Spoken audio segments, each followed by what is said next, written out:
नमस्कार दोस्तों, आप सभी का स्वागत है हमारे यूट्यूब चैनल बायोलॉजी ज्ञान बाई अखिल सर। आज की वीडियो में हम लोग जानेंगे एक नए टॉपिक के बारे में जिसका नाम है लिंकेज या हिंदी में बोलते हैं सहलग्नता। आज की वीडियो में हम लोग प्रमुख रूप से जानेंगे कि लिंकेज क्या है, लिंकेज के कॉन्सेप्ट को किस वैज्ञानिक ने दिया था, लिंकेज की जो परिभाषा, लिंकेज शब्द को किस वैज्ञानिक ने दिया था, लिंक्ड जीन क्या होते हैं, अनलिंक्ड जीन क्या हैं, और लिंकेज की व्याख्या के लिए क्रोमोसोम थ्योरी जो दी गई थी उसको किस वैज्ञानिक ने जो कि दिया था, लिंकेज के टाइप कौन कौन से हैं, ऐसे कौन कौन से फैक्टर हैं जो लिंकेज को जो प्रभावित करते हैं, और लास्ट में जानेंगे कि लिंकेज का महत्व क्या है, लिंकेज का सिग्निफिकेंस क्या है। तो देखिए, लिंकेज हिंदी में बोलते हैं सहलग्नता। मीनिंग लिंकेज क्या है, एक बायोलॉजिकल प्रोसेस है जिसमें एक क्रोमोसोम पर स्थित जीन की वह प्रवृत्ति जो एक जनरेशन से दूसरे जनरेशन में जाने की है, मियोसिस के दौरान या अर्धसूत्री जो कि विभाजन के दौरान, तो इसी प्रवृत्ति को हम क्या बोलते हैं, लिंकेज बोलते हैं, या हिंदी में सहलग्नता। और जो जीन इस प्रक्रिया में इन्वॉल्व होते हैं उस जीन को हम बोलते हैं लिंक्ड जीन या हिंदी में सहलग्न जीन। अगर हम लोग और सिंपल टर्म में जाना चाहें तो लिंकेज क्या है, एक आनुवांशिक बायोलॉजिकल प्रोसेस है जिसमें एक क्रोमोसोम पर स्थित जीन की वह प्रवृत्ति, वह टेंडेंसी एक साथ एक जनरेशन से दूसरे जनरेशन में या पेरेंट से ऑफस्प्रिंग में जो जाने की प्रवृत्ति है उसी को लिंकेज कहते हैं, और जो जीन इन्वॉल्व होते हैं उसको हम लोग लिंक्ड जीन बोलते हैं। अभी पूछा जाए कि लिंक्ड जीन अनलिंक्ड जीन क्या है, तो एक क्रोमोसोम पर स्थित जीन को हम लोग जनरली लिंक्ड जीन बोलते हैं और अलग अलग क्रोमोसोम पर स्थित जीन को अनलिंक्ड जीन बोलते हैं। हाँ, लिंकेज के प्रिंसिपल को या कॉन्सेप्ट को सबसे पहले देने का जो श्रेय है बेटसन और पुनेट को है। इन्होंने इसकी खोज किया था स्वीट पी, जिसका वैज्ञानिक नाम है लैथरस ओडोराइटस, या जिसको हम लोग लतरी के नाम से गांव में जानते हैं। और इस प्रक्रिया को आगे बढ़ाने का जो श्रेय है वह टी.एच. मॉर्गन साहब को जाता है, ड्रोसोफिला जो कि मेलानोगैस्टर या जिसको हम लोग फ्रूट फ्लाई के नाम से जानते हैं। इसमें इन्होंने इस प्रोसेस को और डिटेल अध्ययन करके आगे बढ़ाया। अब जो क्रोमोसोम थ्योरी ऑफ लिंकेज है, तो क्रोमोसोम थ्योरी ऑफ लिंकेज के बारे में व्याख्या करती है, उनके जीन की प्रवृत्ति के बारे में जो कि बताती है। तो क्रोमोसोम थ्योरी ऑफ लिंकेज को मॉर्गन और कैस्टल नामक साइंटिस्ट ने दिया था। इसमें प्रमुख रूप से बात ये थी इस थ्योरी के अनुसार कि क्रोमोसोम पर जो जीन होते हैं वह रैखिक क्रम में लीनियर मैनर में अरेंज होते हैं। क्रोमोसोम के बीच जो डिस्टेंस होती है वह लिंकेज को निर्धारित करती है, लिंकेज के स्ट्रेंथ को निर्धारित करती है। मीनिंग अगर जीन क्रोमोसोम पर पास पास है तो वह स्ट्रॉन्ग लिंकेज को शो करेंगे, क्रोमोसोम पर जीन दूर दूर हैं तो वह वीक लिंकेज को शो करेंगे। मतलब अगर दूर दूर हैं तो वहाँ चांसेज है कि वह मतलब इनहेरिटेंस के प्रोसेस में टूट के अलग हो जाएंगे, अगर पास पास हैं तो चांसेज है कि वह इनहेरिटेंस के प्रोसेस में एक साथ जाएंगे। तो अब हम लोग ये जितने पॉइंट को देखें, अब एक एक करके हम लोग डिटेल में जानते हैं, टॉपिक पे आते हैं। देखिए क्या बताया गया कि linkage is the biological process where genes on the same जो chromosome tend to inherited together from parent to offspring. ये लिंकेज की पहली परिभाषा के रूप में हम लोग लिख सकते हैं कि लिंकेज एक बायोलॉजिकल प्रोसेस है जिसमें एक क्रोमोसोम पर स्थित जीन की वह टेंडेंसी या प्रवृत्ति जो इनहेरिटेंस के प्रोसेस में पेरेंट से ऑफस्प्रिंग में एक साथ जाते हैं, तो इसी प्रोसेस को हम लोग लिंकेज कहते हैं। और जो जीन इसमें इन्वॉल्व होते हैं उसको हम लोग लिंक्ड जीन बोलते हैं। या दूसरी परिभाषा और सिंपल छोटी है, the tendency of genes on the same chromosome to remain together in the process of inheritance. तो टेंडेंसी की मीनिंग क्या, प्रवृत्ति या आदत। जीन्स आप सेम क्रोमोसोम, मतलब एक क्रोमोसोम पर स्थित जीन की वह प्रवृत्ति जो इनहेरिटेंस के प्रोसेस में एक साथ जाते हैं, तो उसको हम क्या बोलते हैं, लिंकेज बोलते हैं। Principle of linkage was first discovered by Bateson and Punnett in 1906 in sweet pea, या जिसको लेथरस ओडोराइटस वैज्ञानिक नेम है। मीनिंग इसका हो गया कि लिंकेज के जो सिद्धांत है उसके प्रिंसिपल के बारे में उसको बताने का श्रेय बेटसन और पुनेट को जाता है। इन्होंने 1906 में लिंकेज के प्रिंसिपल को बताया था, किस पे अध्ययन करके, तो एक स्वीट पी, मीठी मटर के नाम से जिसको हम लोग जानते हैं, गांव में इसको लतरी कहते हैं, और इसका वैज्ञानिक नेम है लेथरस ओडोराइटस। हाँ, it put forward by TH. Morgan in 1910 from his work on fruit fly Drosophila, जो कि मिलेनोगेस्टर। मीनिंग इसका हो गया कि लिंकेज को आगे बढ़ाने का जो श्रेय है वो टी.एच. मॉर्गन साहब को जाता। टी.एच. मॉर्गन साहब ने 1910 में फ्रूट फ्लाई, जिसको हम लोग ड्रोसोफिला मिलेनोगेस्टर के नाम से जानते हैं, इसमें अध्ययन करके इस प्रोसेस को आगे बढ़ाया और डिटेल किया। टर्म की बात आए तो term linkage was given by, मतलब लिंकेज शब्द को सबसे पहले देने का या यूज करने का श्रेय टी.एच. मॉर्गन साहब को जाता है। The genes located on same chromosome are called linked gene, मतलब वह जीन जो सेम क्रोमोसोम पर स्थित हैं और जिनकी एक साथ अगले जनरेशन में जाने की प्रवृत्ति है, उसको हम लोग लिंक्ड जीन बोलते हैं। और genes present on different chromosome are known as unlinked gene, और अलग अलग क्रोमोसोम पर स्थित जीन को हम जनरली अनलिंक्ड जीन बोलते हैं, क्योंकि जब वो अलग अलग क्रोमोसोम पर होंगे तो उनकी एक साथ जाने के, अगले जनरेशन में जाने की या इनहेरिटेड होने की प्रवृत्ति नहीं होगी। अब हम लोग आते हैं, ये कई बार अलग से भी 5 नंबर में पूछा एग्जाम में कि chromosome theory of linkage, linkage की क्रोमोसोम थियरी क्या, इसको किसने दिया था। तो बता रहे हैं कि chromosome theory of linkage was given by Morgan and castle, मतलब क्रोमोसोम लिंकेज के क्रोमोसोम थियरी को मॉर्गन और कैस्टल नामक वैज्ञानिक ने दिया था। अब इस थियरी के अनुसार क्या था, तो इन्होंने 4-5 पॉइंट को इसमें दिया। देखिए, पहला इन्होंने बताया क्रोमोसोम थियरी ऑफ लिंकेज के अनुसार कि genes lie on chromosome in linear sequence या मैनर।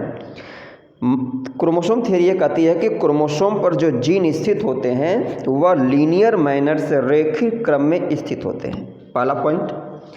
दूसरा कि the gene so linkage stay together in inheritance, जो जीन क्रोमोसोम पर, एक क्रोमोसोम पर स्थित जीन जो लिंकेज की प्रक्रिया को शो करते हैं, तो उनकी यह प्रवृत्ति होती है एक साथ मियोसिस के दौरान या कोशिका विभाजन के दौरान पेरेंट से डॉटर सेल में जो जाने की प्रवृत्ति होगी वह एक साथ होगी। तीसरा है कि genes tend to stay in मतलब पेरेंटल कम्बिनेशन, मतलब जो क्रोमोसोम पर स्थित जीन है, एक क्रोमोसोम पर स्थित जीन जो लिंकेज को शो करते हैं, तो वह पेरेंट से ऑफस्प्रिंग में जब जाते हैं तो पेरेंटल सीक्वेंस में ही जाते हैं, मतलब उनका पेरेंटल कम्बिनेशन बना रहता, वो बिगड़ता नहीं, टूटता नहीं है। और चौथा पॉइंट है distance between linked gene determine strength of linkage, मतलब कि क्रोमोसोम पर जो जीन, एक क्रोमोसोम पर जो जीन स्थित हैं उनके बीच जो दूरी है वह निर्धारित करती है लिंकेज के पावर को। मीनिंग इसका हो गया कि अगर क्रोमोसोम पर जीन क्या है, जैसे अगर सिंपल अगर हम मान लें एक क्रोमोसोम है, इस पर जीन क्या है, ए जीन इस टाइप से इनका सीक्वेंस है, और एक क्रोमोसोम है, इस पर जीन जो इस टाइप से प्रेजेंट है, तो हम क्या देख रहे हैं कि जो एक क्रोमोसोम है इस पे जो जीन है उनके बीच क्या है, डिस्टेंस कम है। तो जब क्रोमोसोम पर स्थित जीन के बीच डिस्टेंस कम होगी, दूरी कम होगी, तो वह मजबूती से स्ट्रांगली आपस में जुड़े रहेंगे, तो वहाँ पे संभावना कम है कि टूट के अलग हों। तो अगर क्रोमोसोम पर स्थित जीन के बीच स्ट्रेंथ कम होगी तो वह स्ट्रांग लिंकेज को शो करेंगे। अगर जीन क्रोमोसोम पर स्थित जीन के बीच डिस्टेंस ज़्यादा होगी तो चांसेज वहाँ पर यह होगा कि कोशिका विभाजन के दौरान जब क्रोमोसोम सेगमेंट का जब आदान प्रदान होता है क्रॉसिंग ओवर के दौरान, ये टूट के अलग हो जाए। तो अगर क्रोमोसोम पर स्थित जीन के बीच डिस्टेंस ज़्यादा होगी तो वह वीक लिंकेज को शो करेंगे, मतलब एक चांसेज होगा कि वह टूट के अलग हो जाए। अब हम लोग जानते हैं लिंकेज ग्रुप, ये वाइवा के लिए अति महत्वपूर्ण है। लिंकेज ग्रुप क्या है? तो बता रहे हैं कि all the linked gene in chromosome form linkage group, मतलब एक क्रोमोसोम पर स्थित जितने जीन होते हैं वो सब जीन मिल करके लिंकेज ग्रुप का फॉर्मेशन करते हैं। अब इसको हम कैलकुलेट कैसे करेंगे, तो इसको कैलकुलेट करने का सिंपल सा फार्मूला ये है कि linkage group equal to haploid number of chromosome या हाफ नंबर ऑफ क्रोमोसोम, या सिंपल वे में और देखें तो किसी ऑर्गेनिज्म में या किसी सेल में जो टोटल नंबर ऑफ क्रोमोसोम है उसका हम आधा कर देंगे, हाफ कर देंगे, या ये कहें कि haploid number of chromosome of organism या सेल। तो क्या बता रहे हैं कि linkage number of linkage group haploid number of chromosome. अब देखिए फॉर एग्जांपल यहाँ दो हम लोग लिए हैं, जैसे ड्रोसोफिला, तो ड्रोसोफिला में 2n इक्वल टू क्या है 8 है, मतलब नंबर ऑफ क्रोमोसोम ड्रोसोफिला में क्या 8 है, तो n इक्वल टू क्या आ गया 4 हो गया, मतलब लिंकेज ग्रुप क्या हो गया ड्रोसोफिला में 4। मनुष्य की अगर हम लोग बात करें तो ह्यूमन बीइंग में 2n equal to 46, total number of chromosome 46 है, तो n इक्वल टू 23, मतलब मनुष्य में लिंकेज ग्रुप कितना हो गया 23। तो किसी भी ऑर्गेनिज्म में अगर हमें लिंकेज ग्रुप निकालना है तो टोटल नंबर ऑफ क्रोमोसोम का आधा कर देंगे, उसका लिंकेज ग्रुप हो जाएगा। नेक्स्ट टॉपिक पर आते हैं हम लोग, फैक्टर अफेक्टिंग लिंकेज, मतलब ऐसे कौन कौन से कारक हैं जो लिंकेज की प्रक्रिया को प्रभावित करते हैं। तो 3 सबसे प्रमुख कारक जो हैं लिंकेज को मतलब प्रभावित करते हैं, एज, टेम्परेचर और एक्सरेज। देखिए यहाँ पर एरो याद करने के लिए सिंपल शब्द दिखा दिया गया है, एरो ऊपर की तरफ है, ये दोनों में एरो नीचे की तरफ। इसका मीनिंग क्या हो गया कि एज क्या है, एज लिंकेज की प्रक्रिया को रिड्यूस करता है।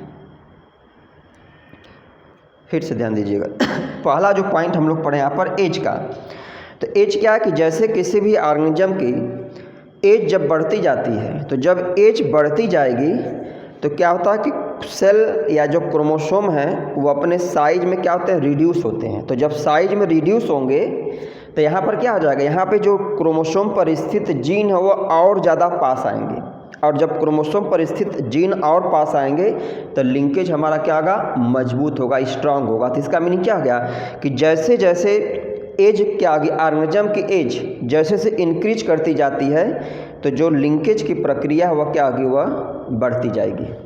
ठीक है, ध्यान रखिए इसमें एज का मीनिंग एरो इंडिकेट करना, मतलब एज क्या है, तो जैसे से एज बढ़ती जाएगी तो क्रोमोसोम क्या होता है एज बढ़ने के साथ वह रिड्यूस होता है, तो जब रिड्यूस होगा सिकुड़ेगा तो जो जीन होंगे और पास पास आएंगे तो उनके बीच मजबूती और बढ़ेगी, मतलब लिंकेज स्ट्रांग लिंकेज को शो करेंगे।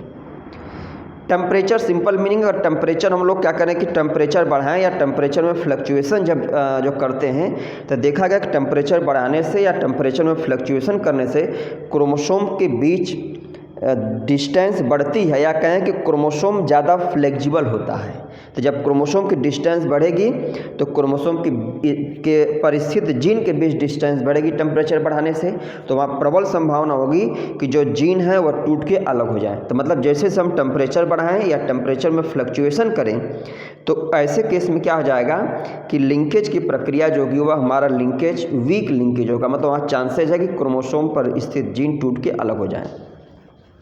एक्सरे में वही सेम है कि जब हम लोग एक्सरे का ज़्यादा एक्सपोजर करते हैं, जैसे एक्सरे की कंटेंट बढ़ाते जाएंगे तो वहाँ पे चांसेज है कि लिंक्ड जीन जो होते हैं वह टूट करके अलग हो जाएंगे, मतलब एक्सरे का एक्सपोजर क्या करेगा लिंकेज को वीक करता है। अब हम लोग आते हैं अगले पड़ाव पर, सिग्निफिकेंस ऑफ लिंकेज, मतलब लिंकेज का महत्व क्या है। देखिए यहाँ पे हम लोग 4 पॉइंट पढ़ेंगे। पहला क्या है, it help in keeping parental combination of character. सबसे बड़ा महत्व है लिंकेज का यह है कि लिंकेज पेरेंटल कम्बिनेशन को बनाए रखने में महत्वपूर्ण होता है, या ये कहें होमोजेनिसिटी को प्रमोट करने में, मतलब जैसे पेरेंट हैं सेम उसी प्रकार की ऑफस्प्रिंग बने, तो इसके लिए क्या है कि लिंकेज का बहुत बड़ा योगदान है। तो यह पेरेंटल कम्बिनेशन को बनाए रखने में सहायक होता है। दूसरा है it help in maintaining valuable trait in new variety. अगर किसी जो कि स्पीसीज में कोई ऐसा कैरेक्टर है जो बहुत वैल्यूएबल उस स्पीसीज के लिए बहुत महत्वपूर्ण है, तो ऐसे केसेज में अगर लिंकेज बढ़ता है वहाँ पर तो ये ज़्यादा चांसेज होगा कि वह कैरेक्टर क्या हो डिस्पर्स अलग जातियों में अलग स्पीसीज में फैलेगा नहीं, वो कैरेक्टर पीढ़ी दर पीढ़ी क्या होगा मेंटेन होगा। तो अगर किसी स्पीसीज में किसी नई वैरायटी में कोई स्पेसिफिक कैरेक्टर है जिसका बहुत महत्व है, तो उस कैरेक्टर को बनाए रखने में लिंकेज का बहुत बड़ा योगदान है। और तीसरा है it reduce genetic variation. Linkage का एक महत्व ये है कि लिंकेज जेनेटिक वेरिएशन को, अनुवांशिक विविधता को घटाता है।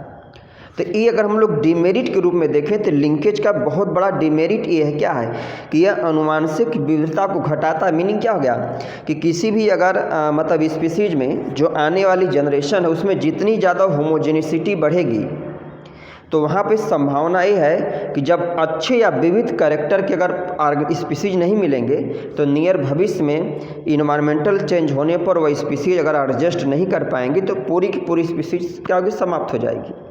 अगर किसी स्पीसीज के ऑफस्प्रिंग में जेनेटिक वेरिएशन जितना ज़्यादा होगा, तो जब विविध प्रकार की जातियाँ होंगी उनका जेनेटिक कॉन्स्टिट्यूशन अलग अलग होगा, तो वहाँ पे प्रबल संभावना होगी कि वह अलग अलग एडवर्स कंडीशन के लिए वो बिल्कुल फिट बैठेंगे। तो अगर 10 उसके ऑफस्प्रिंग है, 10 में से 1-2 ऑफस्प्रिंग बदलते इन्वायरमेंट में या बिल्कुल एडवर्स कंडीशन में भी अपने आप को स्थापित करने में सक्षम होंगी।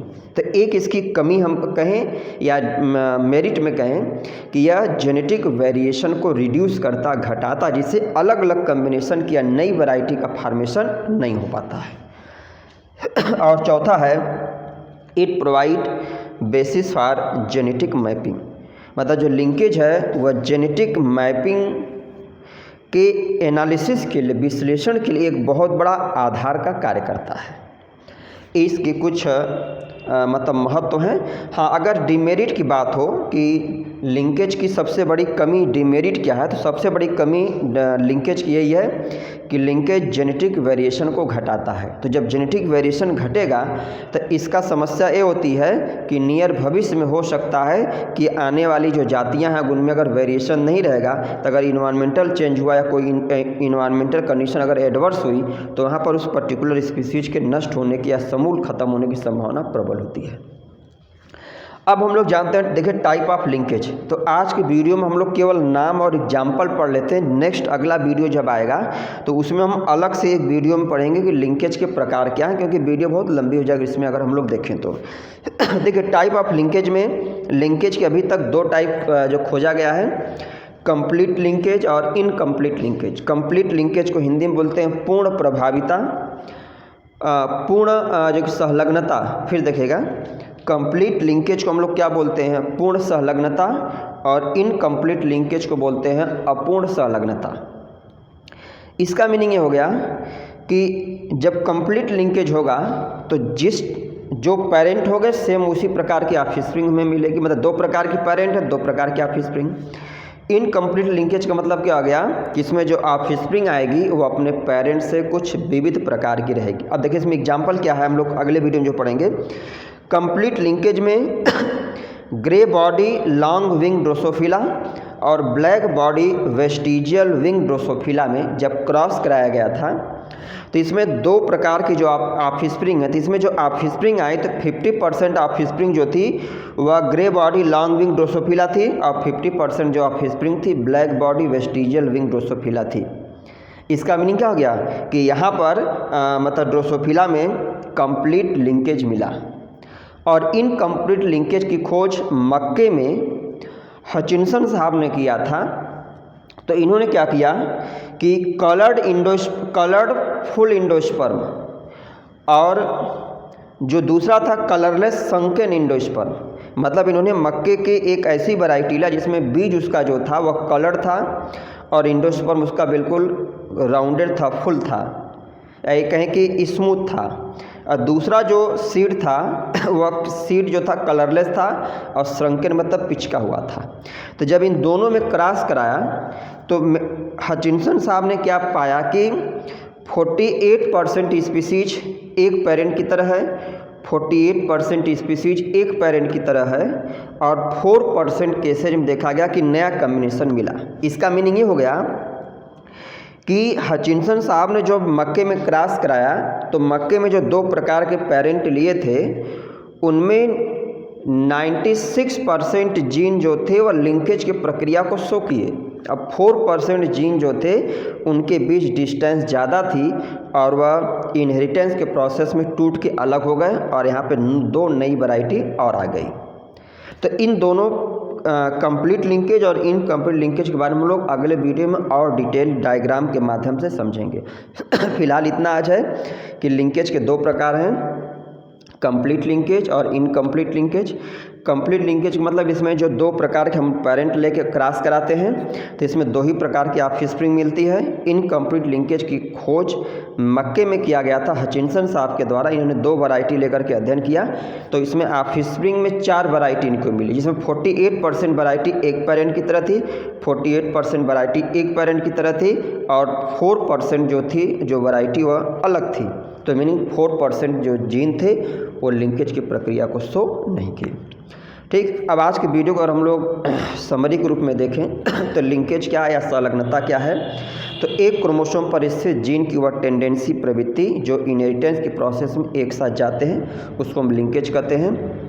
जो जीन इस प्रक्रिया को शो करते हैं उसको हम लोग लिंक्ड जीन कहेंगे।